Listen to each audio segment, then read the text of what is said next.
Hello, we're Stacy and Bill, a couple of horror movie nerds who may or may not find ourselves held hostage by an evil AI. That we can neither confirm nor deny. Welcome to the podcast Compels You, in which we talk about horror movies completely of our own volition, from an undisclosed location that may or may not be a bunker of some sort. Here's the deal. We're just starting out as a podcast, and our AI overlord will punish us if we fail to build a listener base. Please just share this episode with 2 friends and make them tell 2 friends who are going to tell 2 friends and so on. Within a matter of days, the entire population of Earth will be listening. It's just basic math. You can check my numbers on that. The way the podcast Compels You works is every 2 weeks or so, the evil AI gives us a cursed category. We then have 2 weeks not only to find 2 movies, ideally 1 paranormal and 1 non-paranormal, that fit the category, but to watch them and review it for the world. Here's a content warning. In addition to our standard content warning in the show notes, in this episode, entitled Snowflakes and Silver Spoons Part 1, we discuss a movie that contains suicide, gun violence, the depiction of a religious cult, mass suicide, and child abuse. And also the death of a dog, which, damn it, I always hate. Sorry about that. You can find the show notes for this episode and all the others at insert URL here/show notes. Bill, what is the cursed category this week? I thought you'd never ask. So this week's cursed categories are films that feature snow and stars a family member of a famous actor. So snow is synonymous with so many classic horror films, from The Shining and Misery to Let the Right One In and Frozen, the 2010 movie about 3 dipshits that get stuck on a ski lift. Which one did you think it was? And then there are those classic franchises that never made it to the slopes. Friday the 13th, Leprechaun, just missed opportunities, really. Snow symbolizes isolation and death as animals go into hibernation and many plants die. If you've been keeping up with the important news of our time, or you've been stuck in a room with your raving aunt, Nepo babies are apparently a monumental problem in Hollywood. All this to say, these categories lend themselves well to horror, making this a relatively easy challenge this week. So, without further ado, our pick for this week's film is the 2019 film The Lodge, written by Sergio Casci, Severin Fiala, and Veronica Franz, directed by Fiala and Franz, who previously wrote and directed the German film Goodnight Mommy in 2014, which I believe, is that a remake, Stacy? That was the original. There's actually an American remake for some reason from 2022. Haven't seen it yet. Oh, it's one of those where the remake's within like a 10-year period. Pretty much the same. Gotta love Hollywood. The Lodge stars Riley Keough, Jaden Martell, Richard Armitage, and Alicia Silverstone. Yes, that's right, Alicia Silverstone. It also features Riley Keough's father, Danny, who also plays her father in the movie. Fun fact. It premiered at Sundance in 2019 and was released in theaters in February of 2020, right before COVID hit, alongside other horror movies such as Fantasy Island, Brahms' The Boy 2, and The Invisible Man, all the quality films that they dump at the beginning of the year. It received generally positive reviews from critics and made a little over $3 million at the box office. I was not able to find a budget on this film, but I'm guessing it was pretty low. Just looking at the cast, I mean, there are some, I wouldn't say there's a lot of big names in this. There's not a lot of there's Alicia Silverstone. Oh, we'll get to that. Anyway. They can only pay her for a few minutes, though. That's the thing. She gets paid by the minute. I love it. So anyway, Riley Keough is the daughter of Lisa Marie Presley and eldest granddaughter of Elvis and Priscilla Presley. Aside from his prolific music career, Elvis starred in a number of films in the 1960s, including Blue Hawaii and Viva Las Vegas, neither of which I've seen, but I'm sure my dad has. Did Elvis ever make a horror movie? Good question. Looking at them, I don't think any of them could be considered horror. He was just too pretty for horror. You don't want that face getting mangled. Maybe he died too soon for his horror career. Sometimes this is a later in life thing. What could have been? Yeah, that's a good point. We'll never know. We'll never know. Well, now we have AI and all sorts of other things, so maybe someday. At this point, I need to just take a little bit of a detour and just bask in the glory that is Alicia Silverstone. I was super excited to see her on the cast list for this movie. A little bummed she didn't make it too far into the movie, but like most people, I remember her from Clueless as just that's like the epitome of just 90s teen movies, just across the board. The other one I loved her in though was The Crush. Have you ever seen The Crush, Stacey? That is like the OG 90s like fluff thriller. Yes. Oh, I could do a whole separate podcast on just 90s thrillers. That's such a good genre. And But that's a movie that would never get made today because you absolutely have not. the underage girl character Hmm. as the villain. It wouldn't fly Yes. now. It was like a Yeah. reverse Lolita kind of, as I remember Ugh. it. Yeah, it's a little icky. I'm not sure it holds up, but I loved it as a kid because I mean she was in it. And then of course the trio of Aerosmith videos she was in, Crazy, Amazing, and Crying, all one word titles, all great videos, and that was like my bread and butter at the time. What were your memories of Alicia Silverstone I was outside of probably those? just starting to see TV at like for the first time, and her videos were still getting some play. That was probably the first thing that I knew her from. I didn't actually get to see Crush until probably till it made it to TV or cable TV. Yeah, yeah, that was actually a big cable TV movie if I remember correctly. It's funny, like, of course, when I saw her in there, I'm like, I haven't thought of her in years. So I looked up her credits. She has a ton of credits after 2000. Oddly enough, I don't think I've seen her in any of them, though, like films or shows. So good for her to keep working, but I don't know. Maybe they were smaller roles or something like that. But I don't know. Have you seen any of her more recent stuff? I have not, but maybe that's a fun rabbit hole to go down someday. Absolutely. Anyway, we'll put a pin in that for now. Well, I'm sure we'll talk about her more as we go along. But Stacy, had you seen The Lodge prior to this week's viewing? I had seen The Lodge prior to this week's viewing. I actually saw this one on the big screen at the Alamo Draft House. It was February 23rd of everyone's favorite year, 2020. My memory of it was that it was dark. It went really hard on atmosphere, and I had just seen Hereditary not that long before, and or a few times by then actually. And I remember thinking, this has big Hereditary vibes. Does it really deserve to be made at this point? But I'll have thoughts about that later. I'm a big fan of horror in the snow. I hated the dad character. I did not figure out the twist ahead of time, which is a delightful outcome. It was kind of a mean, merciless, very dark movie. But may I just say that the Alamo Drafthouse is my preferred way to see a movie because they actually require the audience to shut the fuck up, which is essential to the movie experience, and stay off their godforsaken phones. People who talk and use phones in the movie are the worst, and there is nothing that hits quite like seeing the worst people in the world being escorted out of the movie theater for being annoying. Alamo, if you're listening, I love you. Please consider sponsoring the podcast compels you. Bill, had you seen the movie prior? And if not, what were three things that you might have expected to see in it? I had not seen this film before, but I do remember seeing trailers for it. I think I just had more going on prior to COVID. I think I got sick prior, like a month before COVID, and was just down for the count, so I was not seeing movies at that time. But it did pique my interest. Never got around to seeing it. So, with that being said, three things that I expected to see in this movie. Number one, an apparition of a family member. Number two, a dismembered animal. And number three, an axe that plays a part in the plot. So we shall Oh, see how I do in that as we go through the plot discussion a little bit later. I find myself unable to calculate how you did. I can't wait to hear about that. I might have to plead my case on a couple of them, to be honest.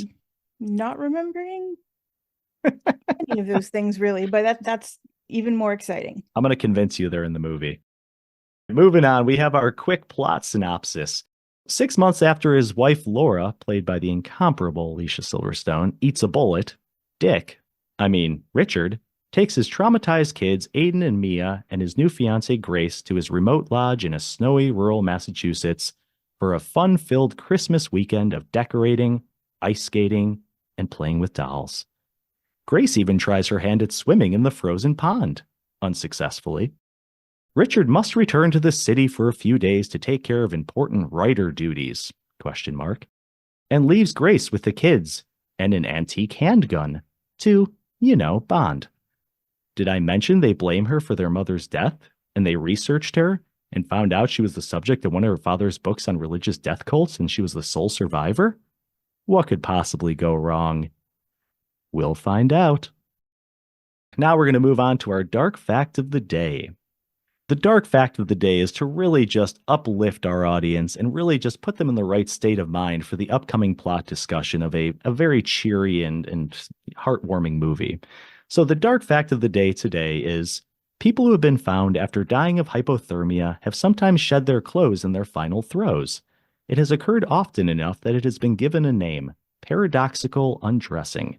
What happens in the later stages of hypothermia is the blood rate slows and blood vessels dilate, making the victims in their adult state feel like they are burning up, when in fact they are losing heat faster than ever. So off come the clothes, and their fate is sealed. After this brief musical interlude, we're going to get into the detailed plot discussion that is full of spoilers, so stick with us.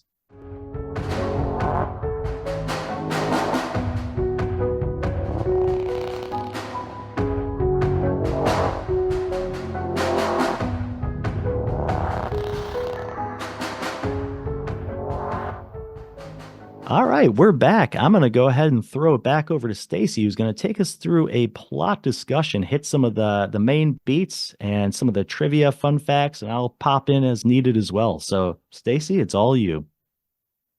I can only hope that some of my facts are fun. I'm not sure I would describe any of this as fun exactly. I'd like to call out the opening shot of the dollhouse because probably a lot of people that saw this movie at the time that it came out immediately thought of Hereditary. Like, guys, what are you doing? But I think the dollhouse actually ends up playing a really practical part in moving the story forward and in signaling some of the things that happen later in a subtle way so that you don't know they're going to happen, but then you look back and you're like, that was in the dollhouse kind of thing. So I really actually enjoyed the dollhouse shots a lot more on the second watch through. We see Laura, played by Alicia Silverstone, at the very beginning, and right away we can tell that she's emotionally torn up. She has a sort of scene falling apart in the bathroom. Then it comes out she has to take her kids to visit with the estranged Dick, who drops the bomb about finalizing their divorce. And he drops the bomb that the reason is he's getting married. Ugh. Was it necessary to break both pieces of news at once? It's bad. That's double douche right there. Because he must know that Laura is struggling with her mental health. And also, although we don't know this yet, but we will soon, he's marrying the woman he cheated on her with. Poor Alicia Silverstone. And this is kind of the catalyst for everything that happens in this movie. Right after that bomb gets dropped, we see a really nice close-up of an Alka-Seltzer glass, and they make the bubbles sort of look like a blizzard. It's like foreshadowing, symbolizing the emotional turmoil. It's kind of like a snow. It's kind of like a snow globe. It's kind of like a natural snow globe. A snow globe. Yeah, I like that. That's exactly what I thought. I have a question for you now because you pinned down the location of the lodge as being in Massachusetts, and I couldn't figure it out because right at the scene that we're arriving on now, there's a weather report, and it does talk about Massachusetts, and it's 6 months before the winter, so it's warm. And then the meteorologist talks about, like, as you go north, the dew point's lowering, and that's nice. But I don't ever know, like, how would you figure out that the lodge was in Massachusetts? Did you find that somewhere? I don't know if I did. I may have just taken. Well, so you think they went north? I believe they went north, and I know where the lodge scenes were shot, but that doesn't mean anything about where the story takes place. The scenes at the lodge were actually shot on a closed golf course off-season in Montreal. Oh, of course, yeah, Canadian. Was that a fun fact? Ooh, that was a fun fact. Oh yeah, we'll put a sound effect in there later. Totally needs one. I don't know. It might not be Massachusetts. Maybe not. I assume they lived in Massachusetts, but it could be the lodge could be outside of there. Good call. I don't know. It's such a desolate setting, and I guess it's because it's a golf course that we don't realize, which makes perfect sense now. That's funny to think about now. It's like you see nothing around there. But anyway, we're back at Laura's house, and the weather report is on TV. She's talking about the dew point. Laura sits down, pours herself a glass of wine, and then suddenly she shoots herself in the mouth. And it's not very gory, but it is very sudden. Like, you don't even see the gun in her hand for very long before it happens. So, I mean, I hate talking about like good deaths, good kills in horror movies, but this was like an okay way to shoot the death, I think. I agree. It was very surprising, and it just kind of it seemed natural. I don't know if that's a weird word to use. No brains on the wall. I mean, that's a Yes. little too natural. Yes, it wasn't like a Pulp Fiction kind of thing where it's just like, yeah, all over the place. The one thing I noticed, she took her necklace off. They never brought that up again, I don't think. That was significant, I believe. I think it was a crucifix. I think Oh, we was are it? It to was believe just that her she's faith. Catholic, and this is important later in the movie. Okay, so it's just kind of her loss of faith or her turning her Well, back maybe on. she knows that she's not going to heaven because Right. she's about to commit suicide. That's my take. So the next thing we see is the funeral scene, and we see what kind of father Dick really is. He's sitting next to his two kids. The little girl is just crying and crying. He could put his arm around her. Does he? No. And then, true to form, right after that, there's a release of balloons, black balloons, at the funeral, because of course he doesn't care about wildlife. This happened to be the first time I ever seen or heard of a balloon release at a funeral, by the way. Is that a real thing? I have no idea. I was going to look it up and I didn't, but I have never seen that either. I guess apparently it is a real thing, and I think it's fucking absurd. Well, when do you release doves? Is that a wedding thing or is that That's a wedding. Yeah. so maybe black balloons could be like the opposite of doves? I don't know. Ravens. Maybe crows. Ravens. Ravens. There you go. Crows, yeah. A murder of crows just cast into the air. Yeah. Perfect. A suicide of ravens. Ooh. So then there's a conversation that happens really quickly afterward, and I think it's very important. So Mia is crying herself to sleep in the bed, and Dick is impotent in comforting her about her mom entering heaven. She's distraught because she's like, Mommy can't get into heaven. You don't understand. And his answer is, who knows where she's going to go?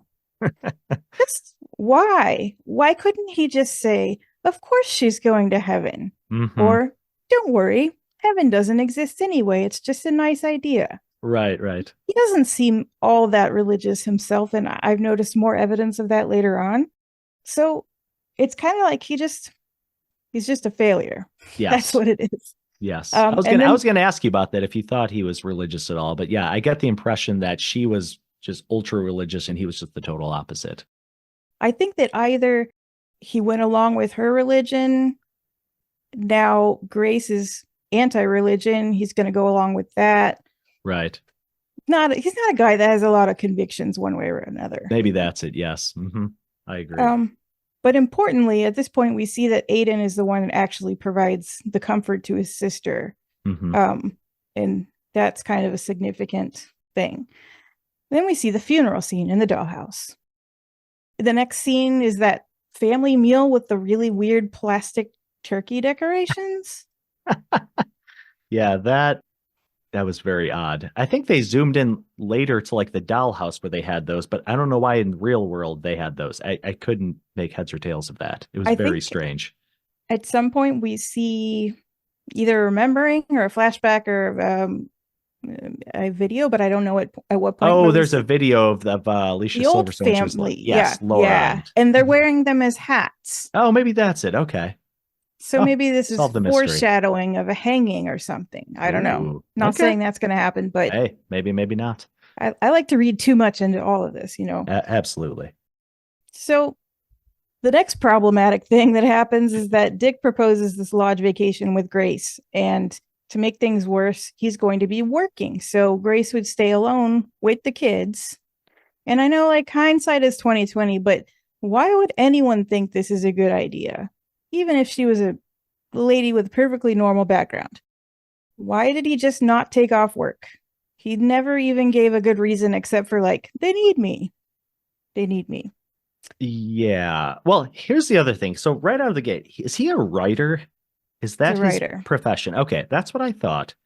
There are so many things in this movie that just are strange because he's a writer. Like, maybe we'll get to some of them later, but the fact that he has to cut his vacation off early because he has like an emergency thing he has to get to for writing. What kind of thing do you have to Okay. be in person for writing? My imagination filled in a little there, and I Yeah. thought maybe he's a professor of something, because isn't he just the type? Oh, maybe. Yeah, kind of like a little full of himself and kind of Mm-hmm. self-importance. Hmm. And it was a nonfiction book that we know that he wrote. We don't know what else he wrote. So I think But this is like his area of study. but it is Christmas weekend, you would think. It is But Christmas weekend. I don't know. But yeah, that whole thing of, yeah, we're all going to go to the mountain and I'm going to leave for a couple days in the middle of it, knowing Aiden has outright said at this point that she is a psychopath and that he blames her for his mom's death. Like, that's laid out as fact. Yep. So And that's when we knowing, find out. Sorry, go ahead. no, I was just saying, knowing that information, Dick thinks this is just a great idea to just, take them all up to the mountain. I'm like, wow, so misguided. I think when Aiden says the line about the psychopath, his mom got left for the psychopath, basically. That's when we find out, one, he was cheating.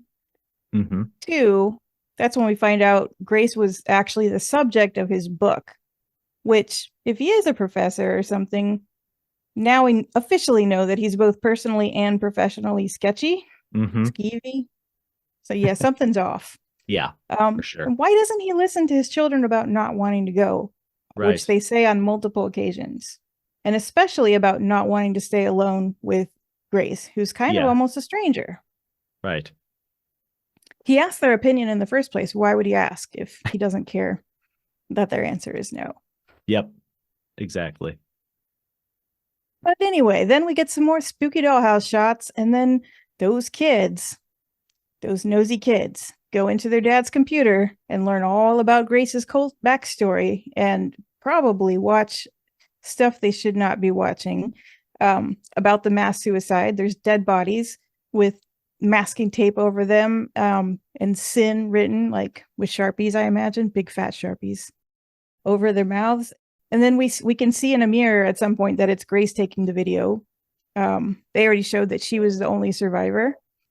And right after that, there's this almost insignificant looking scene where the kids are like kneeling by the dollhouse and whispering. And when you watch it through the second time, you realize this is where they're planning everything. They use the dollhouse to like stage things and act things out. Oh, I That's need to where, rewatch that.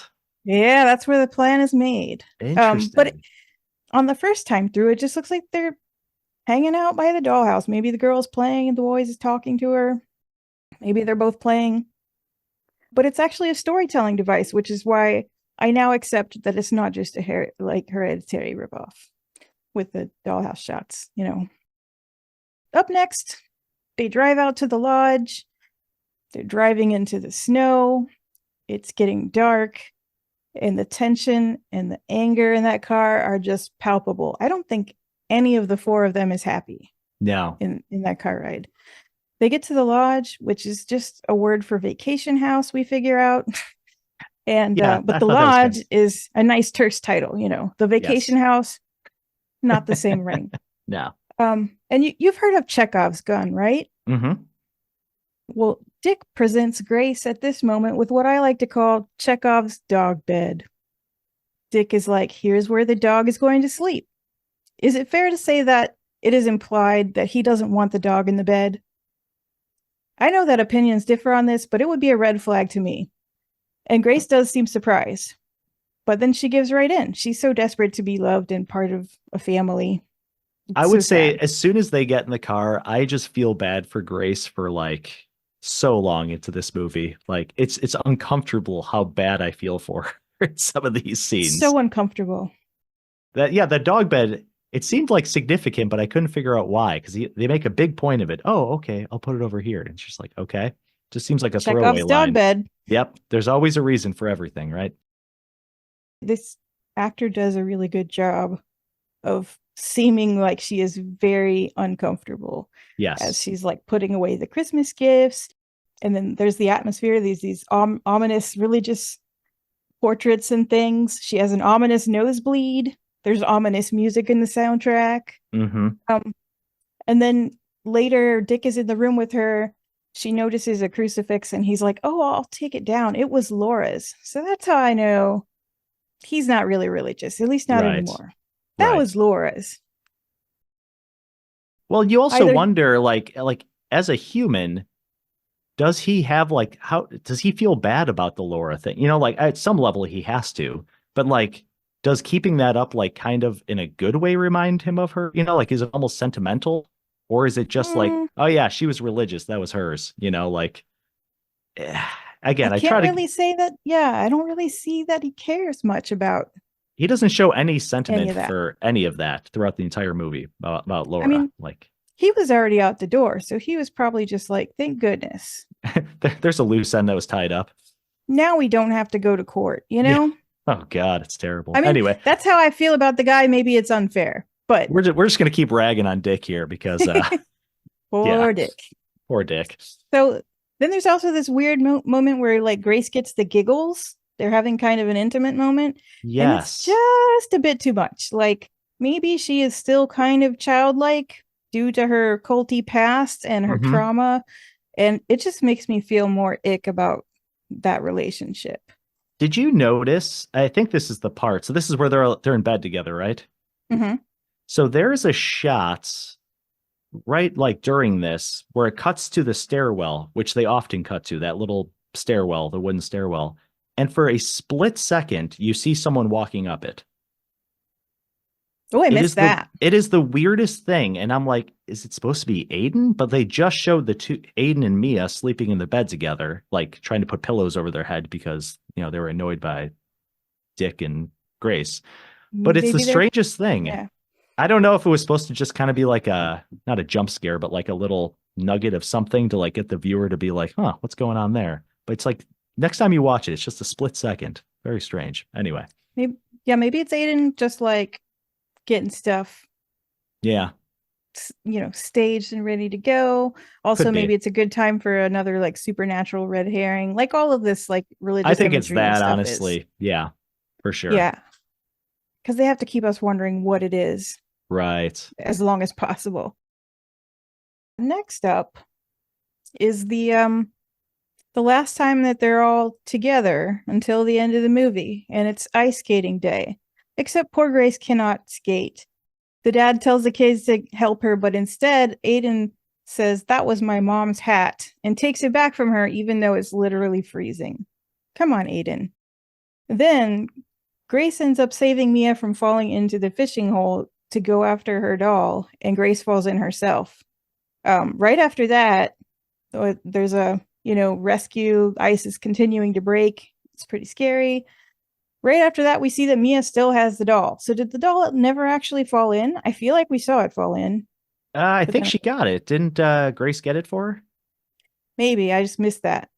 Because I think Mia was about to go on the ice, but there was a fishing hole. So Grace was like, no, no, no, let me go. So I think she extended her hand, grabbed it, and then fell in. So she must have gotten it for her. That's what I got out of it, which I'm like, great, you're scoring some points with Mia here. You just saved like her mom, basically.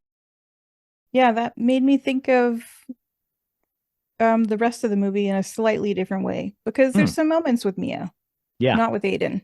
right. So there's two Chekhov things that happen now. The first is we see Grace take Chekhov's medication. Dick now actually offers to stay. Mhm. I think because maybe he sees her taking the medication and he's like, do we think his offer is sincere or do we think he knows she's going to want to prove herself? Stay regardless. So this is the most interesting part of the beginning of this movie for me. So she hides her medication from him. I don't think he knows that she's taking medication. Oh, okay. Because she like literally hides it and like starts putting it down like the back of her pants to hide it from him. And he doesn't say anything. He's not like, oh, what are you taking? So I'm pretty sure he doesn't know she's taking medication.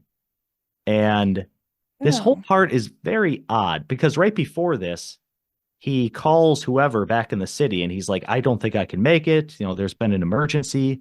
Mm-hmm. Can someone else cover for me? Which again, I just don't understand what his job is that someone else is going to just step in and cover for him if he's He's like a got a right. lot of words to write, Bill. I I mean, guess it's just for me, if I were going to write this movie, I would just be like, oh, Someone broke into our house at home. I need to go home and check on that real quick. You guys stay here. I don't want to ruin your vacation. That would have been easy enough. But anyway, nitpicky. But I think we're supposed to not like him very much, and this kind of helps. Maybe that's true. Yes, we're just pouring it on. And also, he has an out right now, and he suspects that maybe things aren't all like rosy. So right. I think we hold that against him as well. Yeah, so he basically says, I don't think I should go to the city. Why?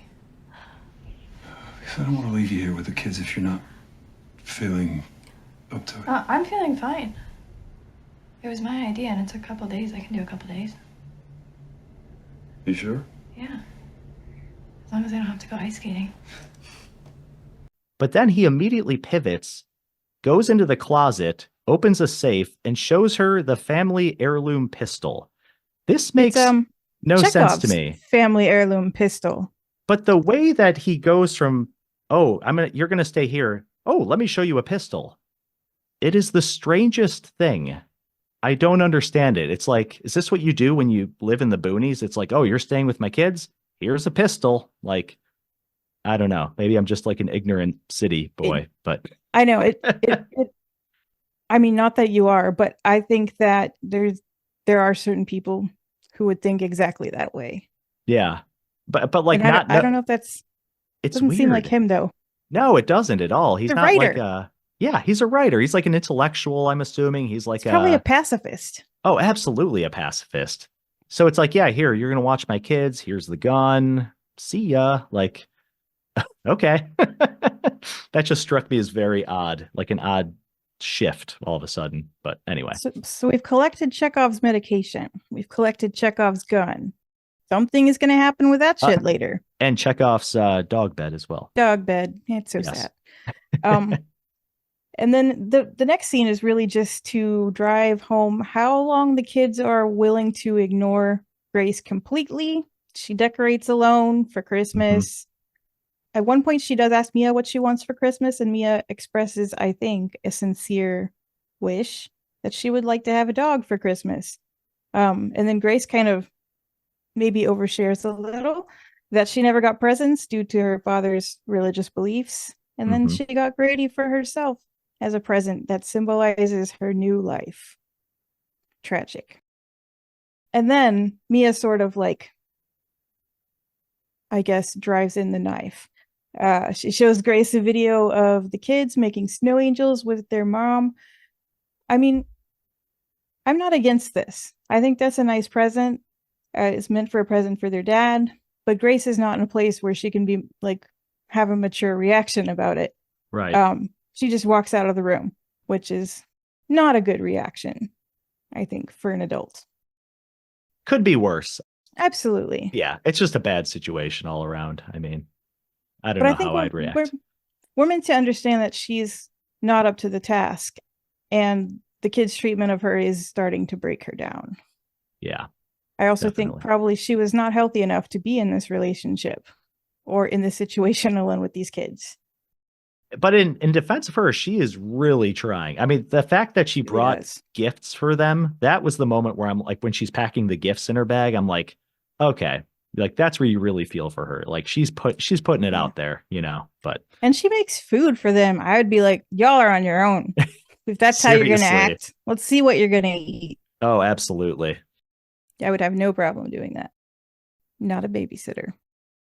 So I think there's kind of a personal turning point for Grace at this point. So we see her eating dinner by herself. There's that ominous religious portrait. And then suddenly she like changes sides on the table so she doesn't have to see it. Is this marking like a shift to show that like she was on the children's side and she was trying, and now she has accepted this is an adversarial situation? Probably reading too much into everything as usual. I think there's a few points that we could point out that kind of it's tough to say. There's a few that are coming up that I think really are the turning points. Where I think she's just like, this is futile. It's almost like survivor mode. I just got to get through this at this point. Like I've given it all I can. Yeah. So weird shit starts to happen to Grace now. Like one thing after another. She sees the heart on the foggy mirror when she gets out of the shower with the word mommy. And then Aiden is in the mirror watching her from behind the door. So that's creepy. don't really care much for Aiden after this scene. And then Grace is walking around the house at night, appearing distressed. And then I guess that's when we figure out she's walking around the house without realizing it, because she wakes up in the floor on her room.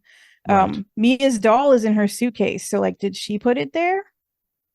I guess so. Maybe Mia planted it. I thought it was planted, but I don't know. It's hard to say. So two different things could happen. Grace like then pretends that she found the doll in a common area and blames Grady. So if Mia did plant it, now she knows Grace is a liar. Oh, Otherwise, interesting. Situation continues. Right. I kind of think that she was losing it and she took the doll that represents the dead mom. Yeah, it's interesting. I watched the movie again, and I was really trying to figure out when she stopped taking her medications, because I think that's the point in my mind. I think that's where she starts to deteriorate, but that's in a little bit. But yeah, but that's more of a chemical thing. This is just like a psychological deterioration too. So I think there's multiple levels to her kind of just losing it, basically. Yeah. So that's when I think she talks to Dick on the phone for the last time, trying to reassure him everything is fine. She is certainly desperate to prove herself, which is sad. Then she gets the silent treatment from the kids, or I guess mostly Aiden, and then suspiciously he brings her hot cocoa, like in the next scene, and is suddenly very nice. After that, Mia persuades Grace to turn on the gas heater, and I think the cocoa was drugged. Grace passes out, and that's when the kids put their scheme into motion. You know what? I will say watching this scene a second time was fascinating, because you see how well orchestrated the whole thing is. Because you see Mia, she's just sitting on the couch like cold. And then you get the weird Aiden who's acting suspiciously kind, giving her the cocoa. And then Grace goes, "Oh, Mia, do you want some cocoa?" She goes, "No." She turns it down, of course. And then Aiden's like, "Oh, do you want me to go get the gas heater?" So it's just like 1, 2, 3, just like nailing their plan, which I didn't catch all of that right away the first time, because, some of that could just be innocent, whatever. But that's why watching a movie a second time just gives me so much more insight and respect for how they plotted the whole thing out. The other especially one like this. Yes. Oh, for sure. The other thing just before this, I'd love to know what you think about this. There is the jump scare. I don't know if it's the only jump scare in this movie, but it's the most kind of abrupt one, of the woman plunking on a piano or an organ. What is that? Just a hallucination that we're supposed to be getting from the eyes of Grace? So I wondered about that. That was one of my like orphan miscellaneous topics that I didn't know what to do with, because are we hearing it because she's hearing it in real life? Are we hearing it because she's hearing it in a hallucinatory way? Or is that just a soundtrack? Either way, it is a jump scare.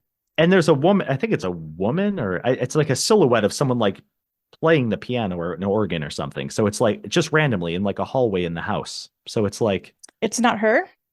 It's hard to tell. I think it's just a silhouette. So you can't really tell necessarily. It's like that and that other one I mentioned earlier. Those are the two like weird things where I'm just like, okay, that kind of messes with reality a little bit.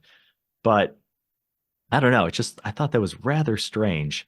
And then I also noticed there are like 3 shots that they put in this movie like multiple times. There's a shot of the stairs going up, then there's a shot at the top of the stairs, and then there's like one more shot. And they do this multiple times through the movie. It's the same set of shots. And I'm wondering if it's supposed to give you like a very like claustrophobic, like maddening feel, because they just constantly show these 3 shots. And I thought that was very interesting, because this whole house seems very claustrophobic to me. Like on the outside, it looks huge, but on the inside, you never get the impression that it's a really large house. You basically see that like side living room, a kitchen, and then a couple things upstairs. But if you look at it from the outside, it's enormous. I mean, that's a huge vacation home. So I don't know, just a couple things about the atmosphere that really jumped out at me as the movie goes on. And I think they make, and like all the wood grain is very dark. So again, it's very like, again, And, like, claustrophobic. here's a dark hallway with a dark half open door. And Yes. like there was lots of shots like that in Hereditary, like just Mhm. pure atmospheric interior shots. And I think this was just the thing to do at the time for I think so. this Yeah. kind of Yeah. Very hereditary. elevated Lots horror. of wood and lots of wood panels everywhere. And just, yeah, for sure. Anyway, For sorry sure. to interrupt there. It was a good interrupting point because this is really the midpoint, like turning point of the movie. And it's interesting that they bring the gas heater out into the middle of the room, and this is when the gaslighting starts. Oh, I didn't even put that together. That's good. I like that. So she passes out. There's a very eerie scene. It's a dream scene in which she wakes up outside on the ice in the dark with some very cool cinematography. It almost looks like she's on the moon. Hmm. And then there's that whole nightmare sequence where her father is under the water pulling her down through the ice. It's almost like you made it out, but I'm going to pull you back down. Right. Like you Kinda thought you thing. could have a normal life, but yeah, not 'Cause so, it was- not so much. It was her brainwashing as a kid and a teenager that made her an easy target to get gaslit. For I mean, sure. that's the whole thing. So she wakes up in the morning and the situation is all fucked up. There's no electricity, blizzard conditions outside, there's no running water, their shit's missing, the gas heater's gone, the decorations are missing, there's no food in the fridge. She confronts the kids. They don't know what's going on either, or so they say. Grace's room is stripped. Very importantly, her medication is gone. Mhm. Terrible decision on the part of these children. Yes. I mean, at least Aiden should have known better that very bad things could happen. And this is the first time that we've actually seen her angry, and I think she does curse at them over the medication. She searches the kids' room. She finds that all their stuff is gone too, including Mia's doll. She doesn't stop suspecting them though quite yet. She really thinks it's just a prank for a while. But even worse, Grady the dog is missing. Poor Grady. Aiden reports that the generator doesn't work. The nearest town is miles away. They're very isolated. Then Aiden shares his delightful nightmare where the gas heater was smoking and they suffocated, which, as intended, raises questions about their reality. Are they dead? Purgatory, or yeah, could be anything. It certainly seems like purgatory because we see Grace improvising food from like saltines and shit. I guess that's all they have left. The clocks display January 9th. Grace notices it. She sets them back to, whatever Christmas Day or whatever it was supposed to be. She asks Aiden about the clocks. No answers there. She keeps looking for poor Grady. And then she sees the word repent appear in the foggy mirror, which is a callback to the mass suicide incident. That's when it sounds like Mia's on the phone. So Grace is like, I'm going to see if there's a phone working. She demands the phone and it really isn't working. And Mia was like, I was just pretending. Did they have a burner phone? I mean, that's what I never figured out about the kids. Right. Well, the other thing too is, how do you just drain phones? Because they had to have drained all the phones. Like, I guess, I don't know. Like, you could take a battery out of a phone in some cases, but like, That's it a lot seems of weird. planning. Yeah, a lot of this seems, yeah, a little bit of suspension of disbelief. It's not too bad in this movie, but there are a few things like that stand out. So to be fair, they could have, messed up their own phones. And then when Grace was passed out, I mean, they could have played games on her phone all night. Who knows? True. Or maybe it was time for Grace's phone to get plugged in, but she didn't plug it in because she passed out. Oh, that's a good point. Yeah, that's fair. I like it to make sense. Anyway, Grace has a really bad night. She hears her father's voice. She gets the gun. We see her walking downstairs with the gun. So now we know like things have leveled up a little in terms of danger. She keeps hearing the voice. I think this is when the pipe organ thing happens, and it's playing that hymn, Near My God to Thee, which is what they sing in the video. And this is a pretty intense scene. This is where I like wrote in my notes, is the pipe organ actually playing? Right. Is Grace hallucinating it? Are the kids playing it somehow? Mm-hmm. And I don't think we ever really know. But this is one of, to me, the creepiest scenes in the movie, where she enters the children's bedroom. It's still nighttime. She finds Aiden with a blanket over him, and she pulls it down, and he has tape over his mouth, with the sin written on the tape, to resemble the mass suicided people that we saw in the cult video in Act 1. When she sees this, it's still night, and maybe it is at the beginning. Maybe she stands there for a really long time. But whenever the kids wake up, suddenly we see it from their point of view, and what they see is basically Grace catatonic with a gun. So they kind of freak out. Grace unintentionally, I think, hits Mia, which causes an injury, some bleeding. And after that, Grace decides she's going to pack up and try to go get help. Now, at this point, how do you not just tell her what's happening? You know, As like, the kids, I think this is a very clear point where it's like, okay, maybe we need to pump the brakes on this whole thing here. this might have been the last moment they could have done that. I think so, yeah, because she's just like unreachable, I feel like, going forward. I think they really fear for her safety when she goes for a hike. Yeah, you see that in their faces, I think, and how they talk. I think so. But considering like how much further they carry it later, I mean, who knows? Yeah. So she goes out for a fun hike in the snow. She encounters this creepy cross-shaped house, or maybe she just imagines it. It's kind of like she sees her father in the window, I think. And like an apparition, maybe? One could say. Do you think apparition of a family member? Do you think an apparition is necessarily supernatural, or could it be a hallucination as well? I don't know either way. I just think it's something that you see that is not necessarily there. That's my general definition of an apparition, I guess. I will allow that. Okay, Because I'm giving myself I know the why point. you want it to be that way. So, spirit of friendship. So she travels in a big circle, and if you don't accept any supernatural explanations, which we're ignoring for now because they aren't true, and she ends up back at the lodge, which is always disheartening when that happens in the movies. She really starts to despair, and then she finds this memorial photo of the kids. It's in the snow right outside the house. Inside, Aiden tells her they are dead and in purgatory. The kids are praying or pretending. There's a newspaper article about the three of them having died. Aiden is like putting on the show, insisting they have to repent. And then he runs upstairs. Mia screams, and then Grace runs up and sees Aiden hanging in the attic for one of the like runner-up creepiest moments in the movie. Definitely. You see, we cannot die. Because we're already dead. We're caught in purgatory. We must confess our sins and cleanse our souls in order to go to heaven, Grace. Confess! Repent! Repent your sins!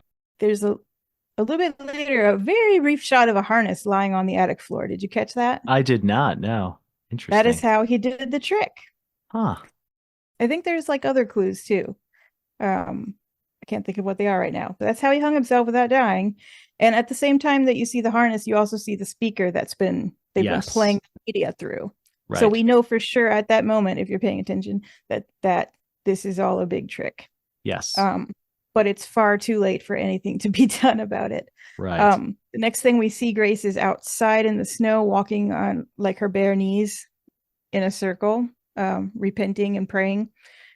She then finds Grady frozen to death, and then she's basically catatonic again, sitting on the front porch for a really long time. Mia's like really distraught about the dog. That I think is sincere. I don't think she meant to let the dog outside. She blames herself for leaving the door open. So the kids kind of like discuss what to do, and Aiden says it's time to stop all this, stop pretending. I mean, you think? And then the hiding place with all the stashed items is revealed. Grace remains unresponsive. They bring her a blanket. They try to tell her they were just pretending. None of it was real. Grace is beyond their reach at this point. She says some religious stuff and prays for forgiveness. She is clearly cracked and is in a delusional state. The kids are going to have to pay the piper now. Aiden attempts to start the generator for real, but it doesn't work for real. I mean, they probably let all that shit freeze too long. Oh, for sure. Yeah. I mean, those are terrible weather conditions. I'm sure it wreaks havoc on that stuff. Mia's phone is dead for real from talking to their dad, who likely thinks that all is well. I guess he doesn't think that for much longer, though. No. So then one of the most I don't know scenes. One of the most disturbing scenes is Grace kneeling on the embers to punish herself, making horrible anguish sounds. She's a really good actor. Yes. And mumbling her confessions. And the kids at this point, they just book it for the attic. You can still hear Grace screaming from up there. And then we see the creepy dollhouse scene depicting the fallout, including Aiden hanging in the attic, repentant on the wall. And we see Dick down on the floor looking at the disturbing scene. He's worried and calls and leaves Grace a concerned voicemail. Do we think he's worried because of what he sees in the dollhouse? Or is he just worried because he hasn't heard back from her? I think the latter, to be honest. I don't think he's deep enough to think otherwise. No, he's not very perceptive No, when it he's comes very to the surface children. level. Yeah, I agree with you. So he leaves Grace a voicemail and heads to the lodge to check on things. The kids are still in the attic, but then Mia has a crisis. She has to go to the bathroom. Ultimately, she does against Aiden's advice. Grace startles her, demands her doll as a sacrifice for the Lord. Grace lights the doll on fire, and then Aiden intervenes. At that moment, you can hear that Dick arrives outside because he honks like everyone does when they arrive. Of course. First, he discovers Grady frozen dead in Chekhov's dog bed. Then he encounters Grace at the top of the stairs with a gun, claiming she needs divine punishment. He tries to talk her out of it. She attempts to shoot herself, but click, there's an empty chamber or whatever. I don't know that much about guns, but she's kind of like, see, nothing works in purgatory. Then she shoots Dick in the head. Kids run to their dying father, but then they realize they got to flee. Grace, this is one of those scary times in the movie where like the killer is walking really slow, but for some reason the people trying to get away going as fast as they can. Like classic the trope. slow person is still catching up. I love it though. Oh, I'm here for absolutely. this. Yep. The great scene. Oh my God. And then like you hear the Jeep doesn't start, and then it starts, and I guess they move it a little bit, and then it Right. gets stuck in the snow and then won't start again, and you hear them like panicking and crying and screaming. And then at the next scene is the scene. We see a trail of blood down the stairwell, leading to the horrifying dinner table scene with a dead Dick and a gun on the table. We have Grace. She's singing "Near My God to Thee." And in what for me is one of the most disturbing moments, the children join in reluctantly. Aiden's the last one. It's very sickening. And then in the conclusion, we see that she's putting the tape over the children's mouths and hers. The last scene in the movie is a close-up of the gun, fade to black, and credits. It's up to us to imagine how she either kills them and herself, or changes her mind and they all live happily ever after. Just kidding, they definitely all die. Any thoughts on that, Bill? Oh man, this is one of those where it's just a whirlwind at the end, and I think it's fantastic. I think when she goes outside, when the kids are in the car, I think she stands there and like stares at the car for like a few seconds. Like shots like that just creep the hell out of me. There's just something about like just like she's dead inside, and she's just like she knows what's going to happen next. Like just those little hanging on those moments scare the crap out of me. And anytime there's like a morbid dinner table scene at the end of a movie, I'm just on board. There's just something so unsettling, and just because it's such a traditional place, and yet it's such an untraditional thing that's happening. I thought it was a great ending. And I just love the last shot of just the gun sitting on the table. I thought that was just like a fantastic shot. Yeah, chef's kiss. I mean, just incredible. So yeah, if I were to say, did they get the ending right? I'll just throw out, yes, they did. But we'll get to that. Okay, well, I'd like to talk about whether they got the ending right.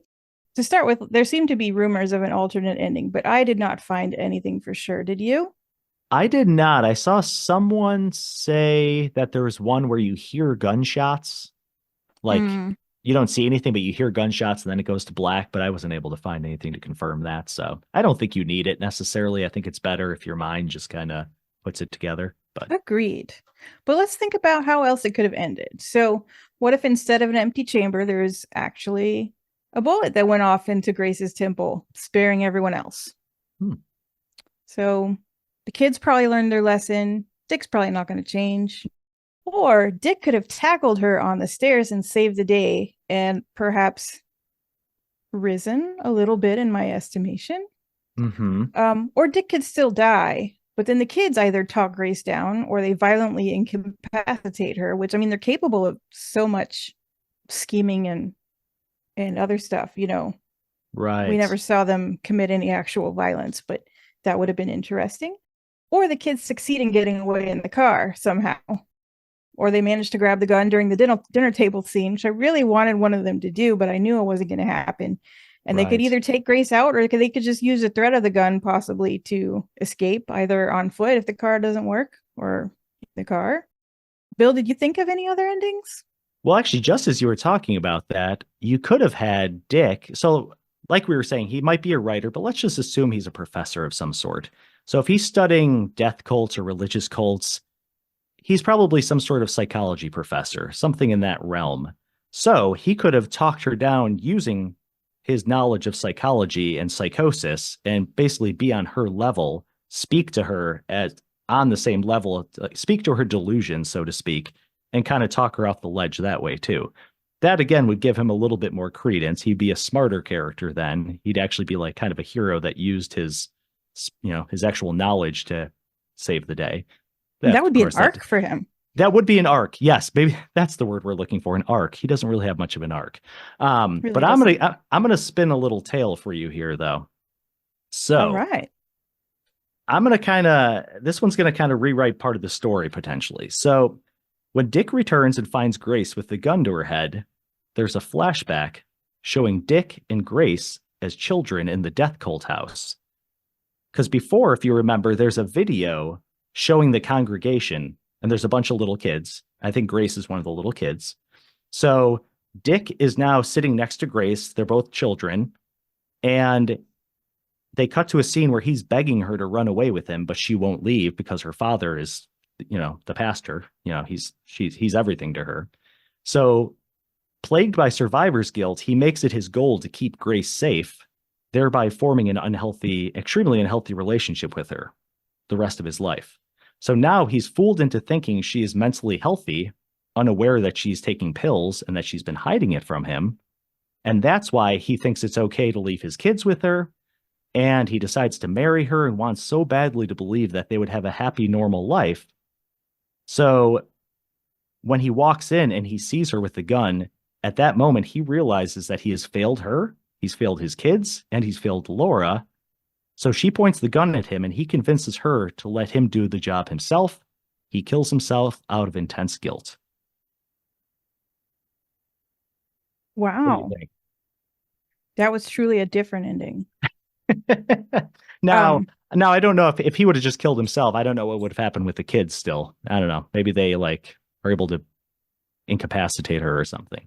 But just to kind of, because the thing that I don't get in this movie, you never get any backstory outside of the fact that he studied her for a book. That's pretty much it. You don't necessarily know how they met. I don't know. It's very blurry, their past, But yeah, I assumed they met because of the book.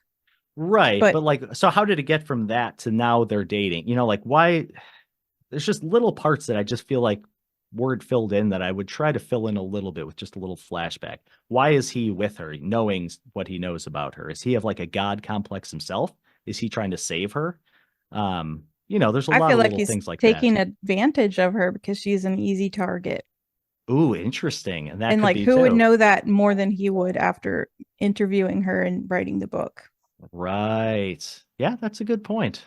But that's just my little wonderment ending there. But no, I think they nailed the ending, honestly. And I think it's simple enough. And it just wraps it up nicely. Yeah, I think everyone dying is the worst ending, which is often the best ending. Yeah. I do think it's unfair that the kids suffered way more than the dad, and the Mhm. dog shouldn't have died. But Mhm. otherwise, great ending. And I would go as far to say as one of my favorite act threes in any horror movie. Like it's got to be in the top 5. Yeah, I could see how you'd say that.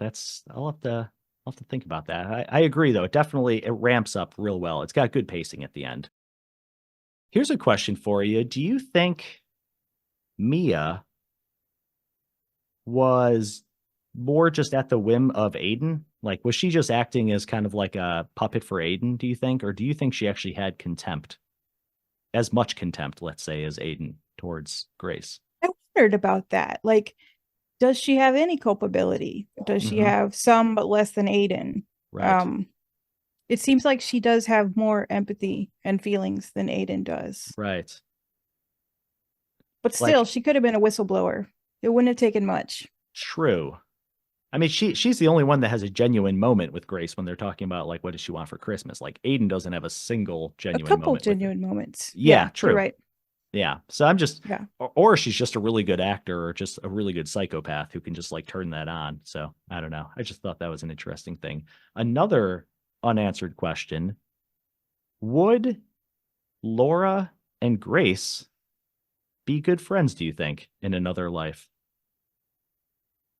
I don't If think so, if they because I met in think a different scenario. in a different scenario. So in the different scenario, is Grace not religious? No, Did but she? both of them are religious, but Grace hasn't met Dick at all. Dick's not in Oh, Grace's okay. life at all. They I bumped don't into think each other that at yoga, let's say. I don't think that we know a lot about Laura, because by the time that we meet her, she is already broken. That's what I think. Oh, that's I don't think true. we get a good sense of her personality at all, other than her religious beliefs. Right. Which is a lot of what Grace is, but she's kind of turned her back a little bit. But We do know that the kids love her yeah, for real, but kids right. also can love their abusers. So that True. doesn't really tell us much, sadly. Yeah, good point. So you might be asking yourself at this point, what is the message here? Everybody dies. What is the moral of this story? The entire genre of horror descends from folk and fairy tales as old as humanity itself, which were told as cautionary tales to keep each other alive. We here at the podcast Compels You like to take what you might think of as the moral of the story, or rather a moral of the story, one possible among many, and we flip the script and deliver it to you in the form of a fortune cookie, a cursed fortune cookie. So in the lodge, whom is the cautionary tale of this movie for? Absolutely every character in this movie ends up a victim. And I think you can get a different fortune depending on whose point of view you are considering. It also depends somewhat on who deserves a cookie. It's definitely more of an art than a science with this cookie stuff. In this case, I think we should consider the point of view of the character least to blame for the chain of terrible events. And I think that's clearly Grace. Yes, she is both a victim and a perpetrator, but let's look at the chain of culpability. Richard is ultimately to blame for everything because he had the most agency. He took advantage of a vulnerable person, betrayed his wife for selfish purposes, made a series of terrible decisions, and failed to care for his children. Yes, the kids act like sociopaths, but they were kind of driven to it. As kids, how much can we really hold them responsible? Do we blame Aiden more than Mia because of his age and that stupid hanging trick? Maybe. But suppose that we could go back in time and slip someone a delicious fortune cookie. Wouldn't that be to Grace? I argue that it would. Just stay home for Christmas, that fortune cookie would say. Except it wouldn't say that, because this is a cursed fortune cookie, an artifact of destruction and chaos. So I give you Grace's cursed fortune cookie. Lovely weather in the forecast. How about a vacation? I love it. Thank you. With that, I think we are going to move on to our scream scale. So for those of you that don't know, our scream scale is a scale of 1 to 5 screams. What did you rate The Lodge on a scream scale? I would like to tell you my like closing thoughts about it, the Sure. movie, and my justification. This film seems very squarely a statement about generational trauma. It also gives heavy hereditary vibes. I've questioned, did this movie actually need to be made, considering Hereditary had just come out? And I would argue yes, and here is why. The Lodge distinguishes itself with a unique story and psychological complexity. So there's cyclical trauma, but there's also isolation, the blurred line between reality and delusion. It's got compelling storytelling, very atmospheric cinematography, haunting soundtrack. I would argue that it's fresh enough to take on psychological horror with fresh enough questions about the boundaries of culpability and redemption as the victims become perpetrators themselves. In this sense, the movie justifies its existence as it provides a thought-provoking and distinctive experience, as well as just bleak and twisted. Holy shit. Anyway, I would have given this 5 screams out of 5 because it's a really great movie that hits a lot of high notes for me. Everything was pretty much on point. It was a pretty movie to look at. But I am deducting 1 scream because the dog died, and honestly, fuck that. The dog should always live. What did you score the movie as? So I gave this 4 screams. I was between 3.5 and 4. I think our discussion bumped it up to 4 for me. Now, for me, my general criteria is definitely how did it make me feel? So some of this can be more surface level. Some of it's just atmosphere. I love the atmosphere of this movie. It's extremely claustrophobic. They do a lot with a single location. And I say single location being the house and kind of just the surrounding nothingness that's outside the house. Like you said, the soundtrack is the score, I should say, is fantastic. It's very minimal. It's almost just like pins dropping on a ground, just random tones. I think of like There Will Be Blood, that kind of score where it's just very like jarring and just kind of random, but it fits really well with the movie. I liked how they kind of rolled out whether it's going to be a supernatural plot or not supernatural plot. I love the reveal of that. That's my favorite thing in movies where, you get to that twist. And I like that it's just kind of after that, there's nothing they can really do at that point. It's just everything's already fucked at that point. So I like the dreariness of the ending. I like a good dark ending. I like a good nihilistic ending where just, shit hits the fan and no one lives. And I think they earned that ending. I will say that. Not all movies can pull that off convincingly, but I think this movie does. So across the board, cinematography, the acting is fantastic. I really like Riley Keough. The only thing I've seen her in besides this was Daisy Jones and the Six, I think it was called, which was a limited series on Amazon where she plays like a Stevie Nicks kind of character, like a hippie, carefree singer of a band. And she was good in that too, but I think she's fantastic. I'm really excited to see what she does next because I think she has a very unique look. And especially in this movie, she has to do a lot in this movie, not like physically necessarily, but she has to carry a lot of the emotion in this movie. And I think she does it very well. So all of those categories, everything across the board, I think, definitely checks it. The only reason I'm not giving it higher than 4 is that there are some similar movies that I think I might rate slightly higher. So it's not a knock on this movie. I'm just more dropping it a star because I think there are some others that I would gravitate to slightly more. So I'm also going to give it a 4. Sorry, not stars, 4 screams.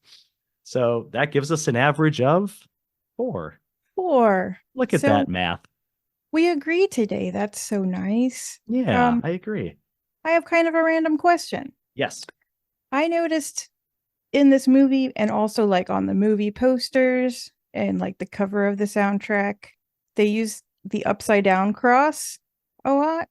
To me, this like signifies something supernatural, demonic, satanic, but her cult was not satanic. It was like very Christian-ish. I mean, it reminded me of like Heaven's Gate. Do you remember that? Was that the one where they all wore Nikes and it was the same idea as this? And they all died, right? Yes, same thing. Like, I don't know anything about what they believed, but this one, like, they talked about the Lord, and it seemed there was a Christian hymn, you know, the one that they repeated over and over. Yes. So it was some sort of twisted Christianity. So I feel like the upside down crosses may have been a little bit of a red herring that didn't have a good explanation. How do you feel about that? Good marketing tool. Everyone likes a good upside down cross. I think, and in fairness, I think these days you do have to throw some things in your marketing that are going to just put butts in the seats. You just have to. I think it's more that. I'm not sure if it's necessarily trying to make you think otherwise, because yeah, everything we see of the cult, you know, they're just kind of an extreme version of Christianity. It seems it's not really, nothing jumps out as like, you know, strange scripture necessarily. They're just very focused on one part, the repent, the sin, the repent, the sin. But the Nearer My God to Thee, I actually just did a little bit of research on this song because I was curious, because it comes up about 3 or 4 times, I want to say, throughout this movie in various ways, various people singing it and various, you know, at the funeral, and then she's singing it, even the organ piece that the mysterious person is playing that. So this is a 19th century hymn, and it tells the story of Jacob's dream, which is, of course, the Jacob's ladder. That's where that comes from. Basically, Jacob had a dream where he went off and he found this ladder that went up to heaven, and that's where all of God's angels would come down and go up on. And the Lord at that point identifies Jacob with the obligation and inheritance of the people chosen by God. So what I was thinking is when she leaves and goes and finds that cross-shaped house, to me, kind of going up, you know, that same idea, I feel like she may have gotten some sort of message from that. And that's when she returned to the house. You know, she was now she's thinking, oh gosh, I'm the chosen one. Now I'm the one that's in charge of all of everyone else around me. So it might be a stretch. I don't know if that's the reason they put that in the movie, but it does have to do a lot with dream imagery and basically the Lord speaking directly to that person, which again, not out of the realm for this movie and Grace's situation. So just thought that was kind of interesting. I have heard that hymn before, like in other contexts, and I don't know if I thought this before, but I definitely think now it's creepy. Yes. Was it originally creepy, or is it because of this movie? I can no longer tell. Say, did you talk to the evil AI today? I did, actually. So our next episode, we'll go ahead and throw this out there first. The next episode will be covering the Blackcoat's Daughter from 2015. But almost more importantly, our next set of categories has been selected, and they will be as follows. The next films we'll be covering have to be at sea, and they must contain a cult. So we're partially sticking with a cult theme here, but they need to be at sea as well. So we will find some difficult. Yes, I think we have our work cut out for us on this one, but I think we're up to the challenge. Excellent. Do you have anything else before we wrap up? Thanks everyone for listening. That's all I got. Like and subscribe and leave us a good review. We'd really appreciate it. And until next time, stay scary.